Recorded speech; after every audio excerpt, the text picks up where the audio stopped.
સુરેન્દ્રનગર શહેર સહિત જિલ્લામાં વટ સાવિત્રી વ્રતની આસ્થાભેર ઉજવણી કરવામાં આવી। હિન્દુ ધર્મમાં વટ સાવિત્રી વ્રતનું ઘણું મહત્વ છે, જેને વડ સાવિત્રી વ્રત પણ કહે છે।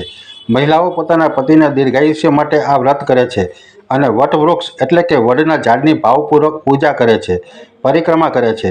સ્ત્રીઓ પોતાના પતિના લાંબા આયુષ્ય, સારી તંદુરસ્તી અને સુખી કુટુંબ જીવન માટે વ્રત કરે છે। વડ પૂજનથી ઘરમાં, કુટુંબમાં સુખ શાંતિ આવે છે, દુઃખ દારિદ્ર્યતાનો નાશ થાય છે અને દરેક મનોકામના પૂરી થાય છે।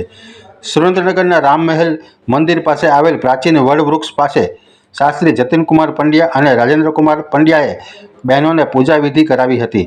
તો લખતર મોતીસર તળાવની પાળ ઉપર આવેલ 150 વર્ષ જૂના વડલાની છત્રછાયામાં મહિલાઓ દ્વારા વડના વૃક્ષને સૂતરની દોર બાંધી પ્રદક્ષિણા કરી ફળ ફૂલ અર્પણ કરી વિધિવત રીતે પૂજા કરી હતી।